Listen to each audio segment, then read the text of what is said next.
ya sudah pernah melawan dan kalah. Perjalanan panjang terkait demokrasi yang di Trenggalek ya masih juga ada waktu untuk pencalonan, masih ada waktu lagi untuk partai-partai ini apakah akan merubah haluannya. Kalau memang tetap seperti ini kan berarti ada kegagalan di dalam kaderisasi. Dan itu sangat miris banget. Kalau di podcast yang dulu bahwasanya ketika melambung kosong itu adalah hina kan. Ya, kata Gus Zaki ya. Hina kalau ibarat main bola bisa ngegolkan tapi nggak ada musuhnya gitu. Nggak ada musuhnya. Tapi skor tercatat, Bro. Ya tercatat. Ya nggak bangga lah, nggak tahu.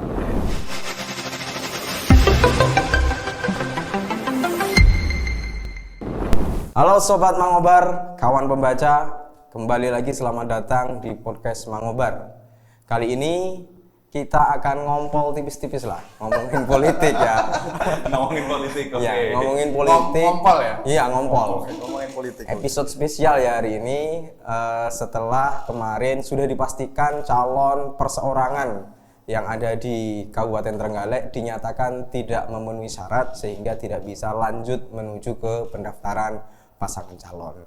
Nah, kali ini teman-teman ngobrol kita adalah teman-teman kompor semua ini ya. Gimana kira-kira melihat fenomena di Trenggalek yang sepertinya hari ini semua parpol besar itu sudah mulai merapat menuju satu koalisi besar juga. Sebelum jauh-jauh ini episode berapa ya? Wah, 18. 18 sudah ada promosinya. Hostnya ngompol beneran. Oke. Iya, 18 sudah dapat sponsor kan? Oke. Oh iya. 18 sudah dapat sponsor. SRC. Oke. Ya, siapa tahu nanti episode 20 dapat tambang. Ini ngeri nih, ngeri. Dapat tambang. Oke, kita kembali ke dinamika politik di Trenggalek ya. Memang ada beberapa hal yang harus kita bicarakan. Ini tidak ada di kabar Trenggalek tulisan. Oh, belum. Beda. Okay. Tidak ada. Memang podcast ini khusus untuk orang yang mau melihat video kita. Tidak akan kita tulis. Oke. Kita bongkar-bongkar di sini lah. Oke. Jadi fenomena pilkada di Trenggalek memang didorong kuat untuk dilakukan bumbung kosong. Kalau saya menyebutnya lebih tepatnya adalah panci kosong ini. Wah, ini info A1 ya ini. Ya, panci kosong. Di awal wes tepi jurang. Karena apa? Karena pertama partai pengusung petahana ataupun partai yang dipegang oleh petahana ini sudah mengungkapkan di beberapa wawancara kabar Trenggalek bahwa dia ingin berkoalisi dengan partai sebanyak-banyaknya. Instrumen ini analisa kuat dari seorang politisi yang kami temukan di lapangan ataupun kami ngobrol di lapangan itu bahwasanya keinginan panci kosong ini besar karena di Trenggalek tidak mau ribet ya kan, alasan kondisivitas itu adalah alasan normatif banget. Tapi ya orang kalau sudah duduk di kursi siapa mau dia kursinya diusik Pak. Gitu. Enak ya. Kemudian selang waktu berjalan di ada tahapan calon perseorangan. Nah, kemudian Dari titik balik ya. titik balik dia ingin koalisi dengan partai sebanyak-banyaknya, sudah melakukan konsolidasi dengan partai komunikasi di bawah ya kan. Kemudian di titik balik waktu tahapan perseorangan, Tiba-tiba ada independen masuk. Nah, Ancaman Tapi ini. kita lihat ya, kalau sekarang ini partai-partai yang udah dalam tanda kutip ya, udah dikuasai gitu ya. Padahal ya diberi mahar. Diberi mahar itu ada siapa aja sih yang saat ini udah gabung? Golkar udah ya. Golkar, Gerindra, PKS, PAN. Terus kemudian ada PDIP yang jelas dia mau nggak mau ya yang diusung petahana ini ya punya apa? Padahal kalau di pilkada sebelumnya kita tahu kan bagaimana PDI dengan PKS yang waktu itu koalisinya dengan PKB ya. Narasinya pokoknya sekarang mereka gini ya. Gini. Jadi politik kita sangat demokratis banget ya. Ya demokratis ya. Sampai sulit dibedakan mana prinsip mana Sampai sulit tuh. Ya. Iya. Nah, ini awal pertama kali PKS berkoalisi dengan PDIP. Pada waktu wawancara dengan ketua PKS, dia mengatakan bahwa dia tidak memandang kader siapapun. Tapi satu yang kita headline bahwasanya petahana ini yang siap dan dipastikan menang. Tapi Karena melihat ini informasi bukan kader melihat apa? Nggak kader juga nggak apa-apa. Itu kan sebenarnya menandakan bahwa kekuatan parpol dalam hal mengkader ini lemah. ya sangat lemah banget. Karena nggak punya kader gitu Iya. kan. Karena aturannya sangat longgar banget di Kabupaten Trenggalek, misalnya ada 45 kursi dengan total sekian pemilih gitu kan. Kemudian dikasih uang oleh negara untuk pendidikan politik. Pendidikan politiknya sendiri dari Liputan Kabar Trenggalek untuk siapa, Pak? Untuk kadernya sendiri bagi-bagi duit 200.000. Ya kan, datang diberi bahwasanya partai ini akan melakukan A, B, C, kemudian dipulang dibawa kasih makan. Ya, terlepas dari itu semua, kita meyakini memang betul bahwa calon tunggal yang akan dihadapkan dengan bahasanya Bung Sama adalah panci kosong. Ini konstitusional sebenarnya, karena juga diatur di dalam Undang-Undang Pilkada. Cuma memang yang menjadi titik kritis kita itu bahwa betul ada kegagalan di dalam pengkaderan partai politik. Terus kemudian juga ada sisi dalam tanda kutip regulasi dari penyelenggara pemilu mempersulit terkait dengan pencalonan perseorangan. Mengapa saya katakan mempersulit? Ya kita tahu kan kapan regulasi itu lahir, diumumkannya berapa hari, terus calon perseorangan diminta untuk memenuhi persyaratan yang sedemikian luar biasa. Tentu ini kalau boleh dikatakan ini adalah bagian dari upaya pemulusan untuk pencalonan dari orang-orang tertentu. Nah, tapi kalau diulik soal bagaimana konaknya mereka untuk jadi melawan bumbung kosong ya, calon tunggal itu berkaitan dengan pencalonan yang kemarin yang independen itu sepertinya memang berhubungan ya, karena kalau menurut informasi dari teman-teman penyelenggara ya yang bisa dikonfirmasi itu di lapangan itu mereka mengakui bahwa ada intervensi ternyata. Oke. Jadi intervensinya itu langsung dilakukan oleh kepala desa. Itu saya juga lihat kan kemarin dari teman-teman, apakah memang ada bukti untuk melakukan intervensi itu? Wah, videonya ada ternyata. Video gitu. ada, rekaman ada, Iya, iya. Dan catatan memang belum ada. ditulis ya di kabar Trenggalek. Hanya video ini saja. Ya, video ini saja ya, video saja gitu. Jadi memang dalam mereka katakanlah dalam kekuasaan ya, kekuasaan di Pendopo Kabupaten Trenggalek ini dalam untuk menggerakkan yang di bawahnya yang kayak kepala desa, camat dan lain-lain itu ya memang benar bahwa mereka memang pengen banget untuk bumbung kosong. Dan ternyata seperti konfirmasi dari teman-teman aliansi jurnalis independen ya, saya tanya kemarin itu menjadi fokus utama loh, karena gerakan bumbung kosong ini ternyata nggak hanya di Trenggalek, di tempat lain juga sama ternyata ada polarisasi itu. Iya, kalau sepanjang sejarah terkait dengan calon tunggal yang melawan bumbung kosong, apalagi calon tunggal itu adalah berasal dari petahana, memang hampir 99% pasti memenangkan pertarungan itu nanti. Tapi ada kekhawatiran. Iya, kekhawatirannya berlebih ya. Berlebihan karena waktu ketemu dengan politisi yang di salah satu partai, dia ngomong bahwasanya kalau petahana ini lawan panci kosong, iya kan? Ini dia tidak akan tahu siapa lawan, siapa kawan. Nah, misalkan petahana memang menang 60%, tapi tingkat bumbung kosong 40%. Ini mempermalukan Pak demokrasi kita. Ya juga sih.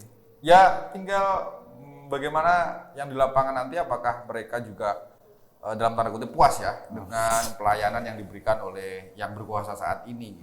Bisa jadi kalau menang bumbung kosong gimana? Karena memang ada klausul menang di mana itu di Makassar ya? Iya, ada. Lawan bumbung kosong kalah gitu ya? Iya, tapi ada sejarahnya juga sih. Kalahnya Makassar itu karena apa itu analisanya bisa sangat jelas. Karena ada kekecewaan juga dari hasil putusan Mahkamah Agung ketika itu ya yang menganulir independen dan lain sebagainya sebagai bentuk perlawanan terhadap bumbung kosong ketika itu. Oke, lanjut. Oke.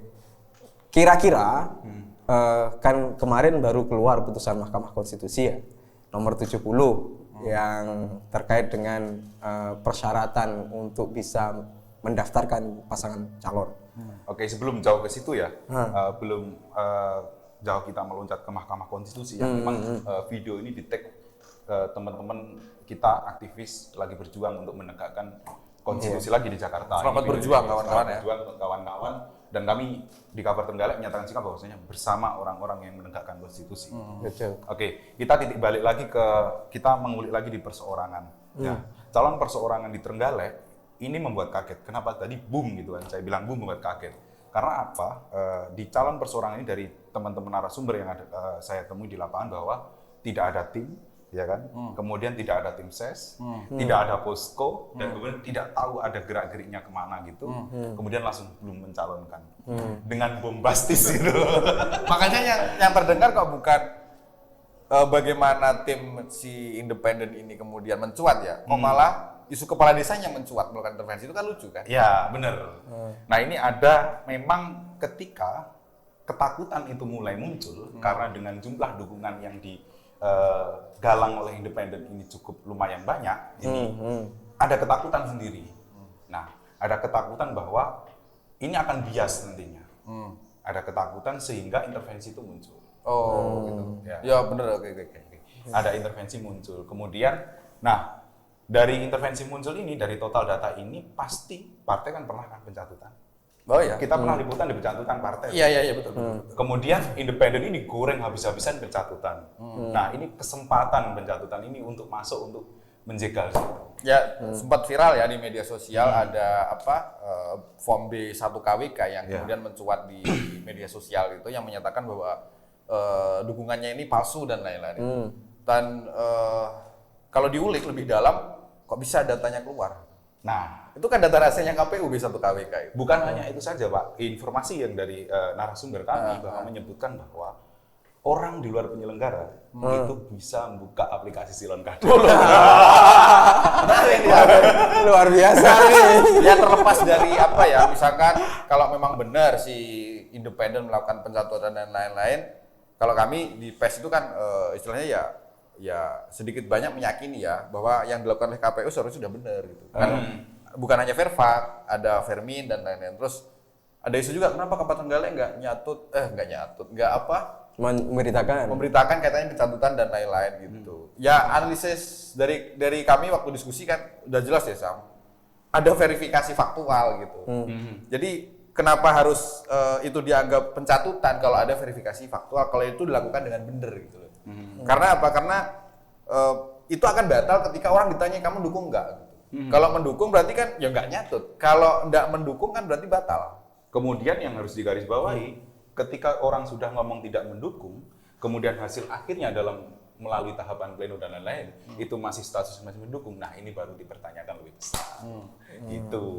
Bener. Strateginya gitu. Ya. Ataupun polarisasi tahapannya seperti itu, bukan strategi sih. Ya, dan seharusnya yang nyebar di media sosial itu dikejar tuh sama KPU, harusnya loh. Kok dari mana datanya? Itu kan rahasianya kan. Sebagai orang KPU itu gimana, Mas Indra? Mantan orang mantan. Sorry keceplosan. Jangan, Dek, jangan. Itu gimana ya? Gak enak juga ngomong. Cuma gini ya teman-teman, dengan dinamika yang ada di bawah, dalam tanda kutip ada upaya penggembosan atau pencegalan, namun dengan perolehan dukungan yang memenuhi syarat mencapai 40.000 ini ya ancaman memang. Ancaman untuk yang saat ini sedang duduk di sono. Mau tidak mau perseorangannya bisa kayak gitu. Nanti kalau betul-betul tandingnya itu di saat elektoral, ya kita tunggu seperti apa sih sebenarnya. Dan soal pencatutan kan udah kemarin ada yang lapor ya dari salah satu LSM gitu. Lapor ke Bawaslu dan Bawaslu menyatakan itu tidak memenuhi syarat ya. Ya, syarat formal material karena dalam wawancara kami ya dengan Ketua Bawaslu ada beberapa hal yang menjadikan dia laporan itu tidak memenuhi syarat formal material. Apa saja itu, Sam? Yang pertama karena si LSM ini belum terdaftar pada pemantau pemilu. Kemudian yang kedua ada aturan regulasi bahwa yang kecatut yang harus melaporkan ke Bawaslu sendiri. Kemudian ada beberapa hal poin ya bisa dibaca di kabar Trenggalek lah, itu detailnya. Kemudian Bawaslu memberikan kesempatan 2 hari. 2 hari kalender, bukan 2 hari kerja ya. 2 hari kalender untuk pelapor ini melengkapi apa yang telah jadi kekurangan kekurangan yang telah dilayangkan oleh Bawaslu. Namun dari sini dari informasi yang mungkin saya dapat, mungkin laporan ini sudah TMS ataupun melebihi dari hari yang telah dilakukan Bawaslu ini. Itu ya memang kita ngomong bahwasanya banyak media sosial gaduh dengan pencatutan itu. Kayak serentak gitu. Jadi uploadannya media sosial nggak serentak, kayak ada yang gerakkan. Gitu. Jadi ketika media sosial A ini ngomong pencatutan, 1 jam lagi kemudian media sosial A pencatutan dan media sosial B pencatutan, D pencatutan, kayak ada yang menggerakkan gitu. Termasuk salah satu IG terbesar di Trenggalek ya. Dan kita tahu bahwa itu ya Underbook-nya. yang pernah memenangkan gitu loh. Iya kan? Yang pernah memenangkan buat di sekarang itu juga upload juga. Terus ya publik akhirnya kan tahu itu. Makanya dari sana kemudian termasuk saya mencari informasi ada apa sih sebenarnya di bawah itu, dan ternyata ya itu banyak intervensi yang gerakannya hampir barengan. Jelas ini syahwat untuk kemudian mengulik pencatutan ini munculnya itu memang dalam tanda kutip bahasanya teman-teman itu seperti seolah digerakkan. Ini mau tidak mau, suka atau tidak suka harus diakui. Karena kalau bahasa pencatutan ini kemudian kita samakan dengan saat verifikasi partai politik, hal yang sama terjadi sebenarnya. Banyak orang-orang yang kemudian tidak merasa mungkin KTP-nya dipinjam ataupun juga melakukan dukungan, ternyata banyak sekali saat itu yang juga tercatut. Tapi kemudian karena ada mekanisme tadi Vermin dan juga Verfak yang untuk mengkonfirmasi apakah yang bersangkutan mendukung atau tidak, itu yang kemudian secara dengan sendirinya itu membatalkan bahwa yang bersangkutan tidak mendukung dan kemudian tidak mempersoalkan terkait dengan pencatutan. Nah, yang mempersoalkan itu kan kemarin yang mungkin secara profesi terdampak erat dengan pencatutan, macam ASN ataupun dan lain sebagainya itu. Dan KPU sudah ada mekanisme saat itu memang pelaporan terhadap pencatutan itu bisa disikapi dengan silon. Nah, untuk perseorangan ini saya ya kurang begitu mengikuti terkait dengan perkembangan bagaimana mekanismenya KPU saat ada orang dalam tanda kutip tercatut itu, apakah dengan serta-merta dengan Verfak itu bisa terhapus dengan sendirinya atau enggak. Tapi KPU udah memutuskan ya, udah dipastikan gagal untuk masuk ke sana, dan ya sekarang publik mungkin akan lebih ke konsentrasi kepada soal bumbung kosong ini. Meski dalam pencalonan perseorangan ini ada 2 hal perspektif, bahwasanya calon perseorangan ini pertama murni melawan, kedua adalah boneka petahana. Ya bisa jadi. Tapi isunya bener ya, itu kayak petahana yang diimbuskan oleh publik itu, bahwa itu adalah bonekanya petahana. Tapi lebih boneka lagi ketika injury time ini kurang beberapa hari ini ada calon lagi. Nah, ini kurang beberapa hari kan untuk pendaftaran di tanggal 27. Kemudian ada calon dari partai ataupun apa, kemudian muncul untuk melawan petahana. bisa jadi. Itu lebih kelihatan boneka lagi gitu kan. Tapi potensi itu ada loh ya. Ada. Di dalam sebuah politik, sebuah potensi itu pasti ada. Ya, apalagi tadi dengan putusan MK 70 ya. Ya. Partai-partai kecil lainnya kalau mungkin bersatu Ya harusnya berani lah sebesar PKB loh. Caimin masa tidak mau melawan gitu kan ya. Ya sudah pernah melawan Dan kalah. dan memang trust kekuatan petahana ini sangat kuat banget, didorong memang kalau kita mau mengakui dari survei itu kan siapa yang bayar? Ya jelas. Kalau saya pengen bayar survei, kemudian saya bayar survei, kemudian ya pasti hasilnya. Artinya surveinya itu dibayar oleh yang berkepentingan kan, bukan independen. Ya. Misalkan nanti Kabar Trenggalek independen, ya mesti bagus lah. Ya, karena kan nggak dibayari oleh siapapun, dibayari oleh sendiri gitu kan. Ini sponsor. Oh iya juga nih. Masa tapi ini nggak politik loh. Meskipun merah nggak politik loh ya. Merah ya. Kayak siapa ya? Nah ini kembali lagi bahwasanya dari survei partai-partai itu mengatakan bahwasanya si elektabilitas si petahana ini tinggi banget. Oh. Sepedi itu ya jadinya. Jadi BPD itu. Ya lebih pede untuk mengusung petahana. Nah, jadi dengan alasan survei itu dia merekomendasikan untuk petahana maju lagi atau diusung. Padahal kalau kita melihat dari tahapan pilkada ini tahapannya sudah disusun bertahun-tahun lalu. Tapi mungkin kehabisan modal di dalam pemilu karena pemilu ini luar biasa banget di Trenggalek juga. Gitu. Nah, dari ini kemudian partai sudah mengerucut mengelompok jadi satu, makanya bumbung kosong ataupun panci kosong ini sudah hampir terjadi di Trenggalek saat ini.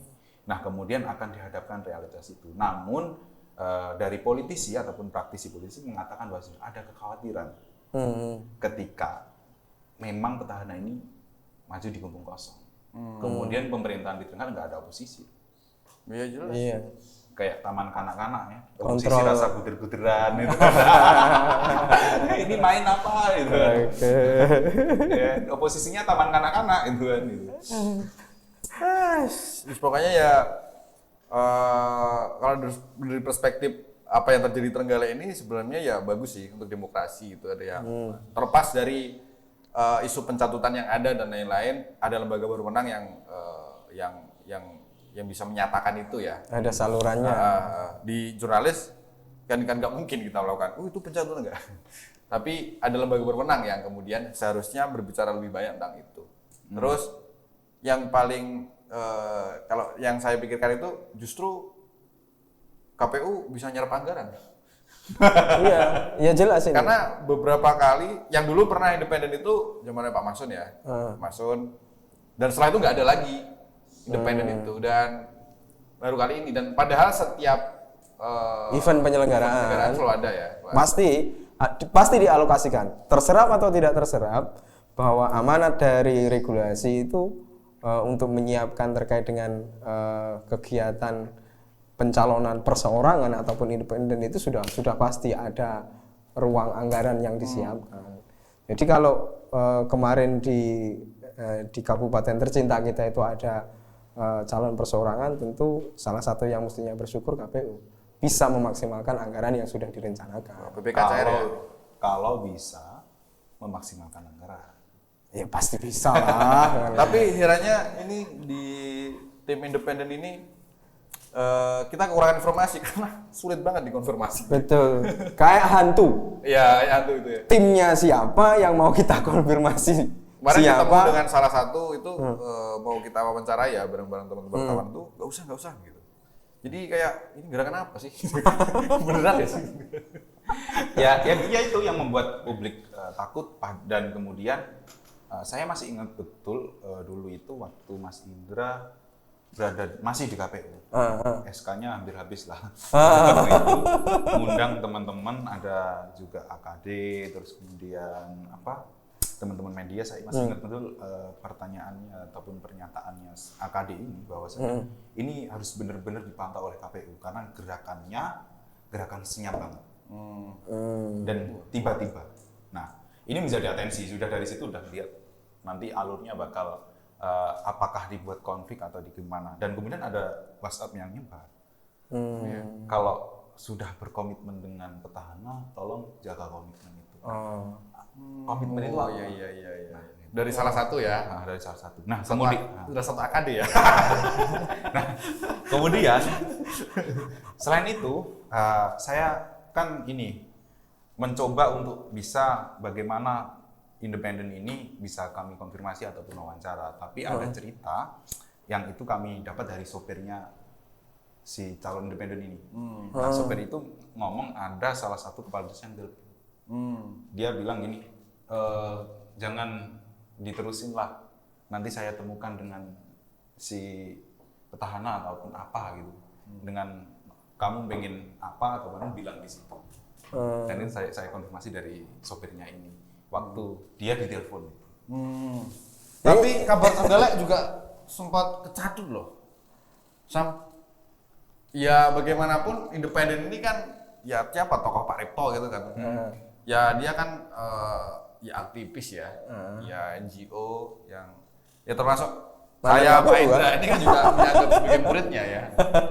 Kemudian menganggap bahwa kabar Trenggalek bakalan nggak membahas soal itu, diem gitu katanya, karena yang maju itu adalah gurunya.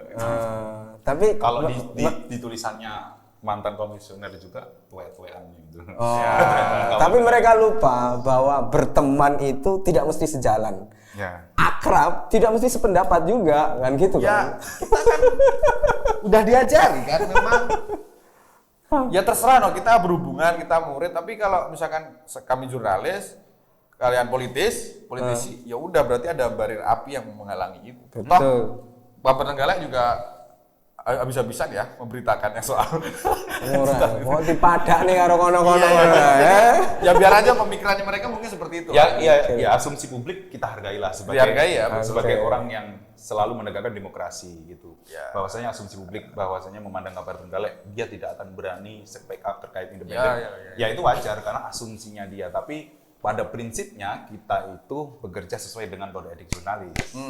Ada kode etiknya, terus kemudian kita harus bagaimana caranya berimbang, bagaimana kita cara membuat berita dengan baik dan benar, itu semuanya kan ada caranya. Ya betul. Dan kabar Trenggalek di dalam redaksi ataupun di dalam pernyataan yang sudah terekam atau apa belum menyampaikan editorial ataupun sikap bagaimana pilkada ini memihak terhadap siapa.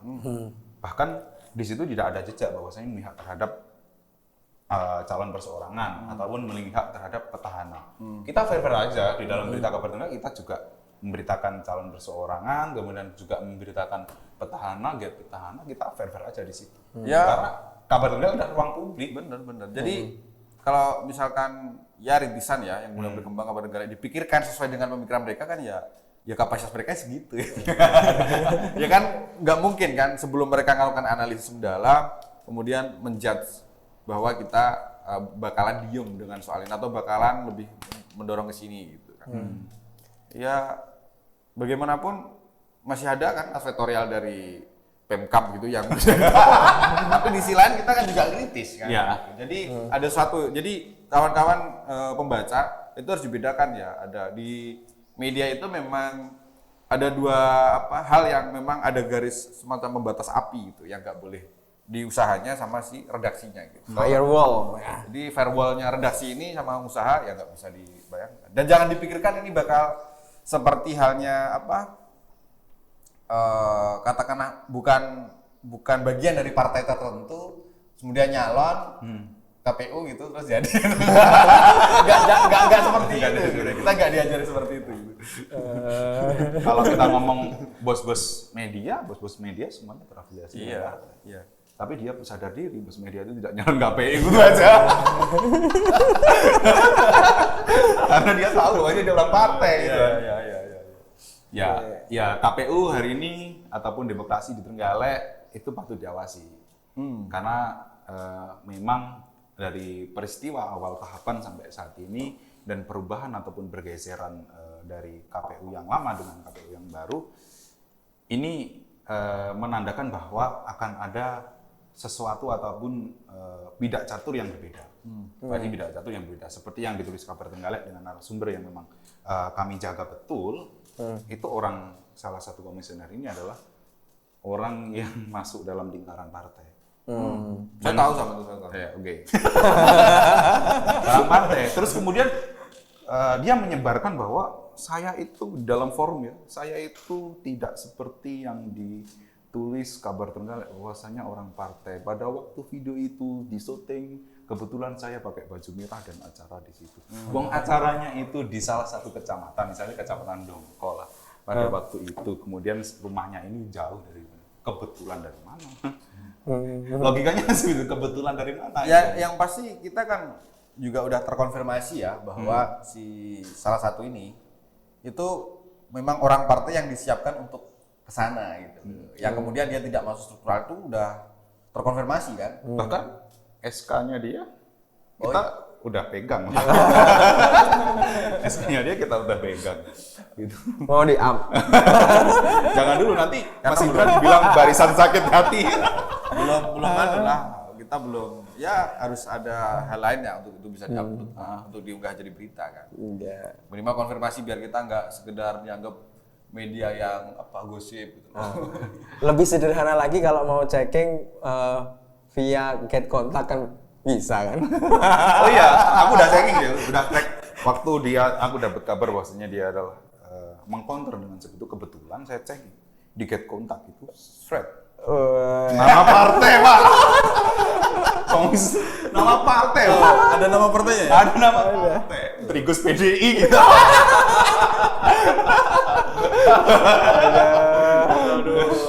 Asik gini, asik. Gila. Tapi surang banget. Ini hanya adanya di podcast. Makanya pantengin podcastnya nggak ada di lain lah.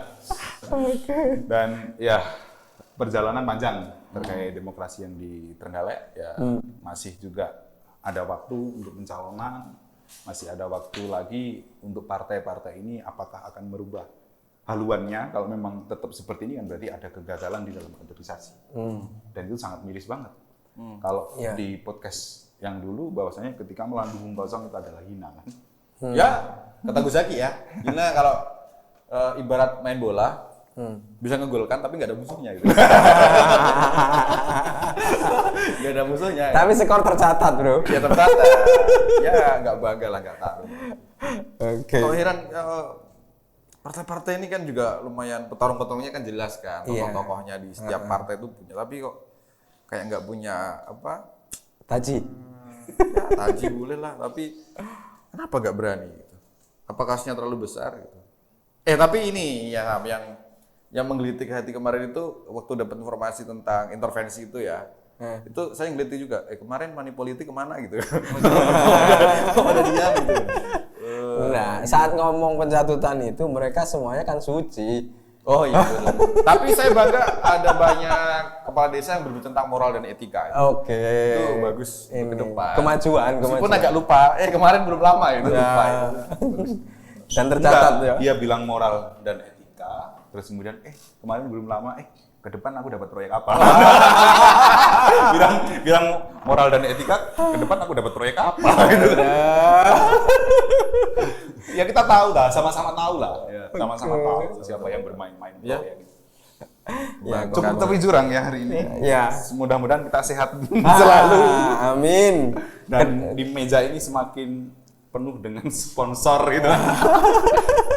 Tapi kalau disponsori sama partai gimana, Pak? Hah? Disponsori partai gitu. Sponsor di partai. Tadi kan meminta kan ada sponsor gitu. Oh, partainya ke sini bahas sponsor itu. Ya nggak mau lah. Nggak apa-apa, kita kan perlu ada firewall tadi kan. Ya janganlah kalau partai itu. Ada firewall-nya di situ. Iya, kita kaji dulu. Takutnya gini, Sam. Kalau ada sponsor partai. Kalau kita ya siapa tahu kamu nanti pengen jadi komisar KPU itu magang. Terus diklaim, kemarin dapat. tapi kan saya boleh kan untuk jadi komisar KPU. Ya kalau melihat sekarang terus nggak ada suara ya boleh aja. Kan saya bukan orang partai. Boleh-boleh lah. Oke. Gimana Bang Indra? Oke, tepi jurang banget hari ini. Mungkin di episode yang lain kita juga akan ngobrol yang lebih panas lagi. Tadi yang buka sudah saya, sekarang Zam, tutup Zam. Oke, terima kasih untuk kawan-kawan membaca yang ada di Kabar Trenggalek. Podcast kali ini cukup membuat kita berpikir banyak cerita di dalamnya, ada duri di dalam daging. Terus kemudian saya rasa warga Trenggalek saya pesan bahwasanya jangan pernah selalu menganggap fakta ataupun asumsi itu adalah fakta. Saya garis bawahi jangan pernah menganggap bahwasanya asumsi itu adalah sebuah fakta. Dan fakta itu adalah berdiri sesuai dengan kecerahan cahaya. Gitu. Oke, terima kasih dari saya. Mungkin itu garis bawahnya. Kita sampai di episode berikutnya dengan materi ataupun narasumber lain. Dan hanya di podcast ini kita belak-belakan. Dan jangan lupa tetap update soal Trenggalek di kabartrenggalek.com.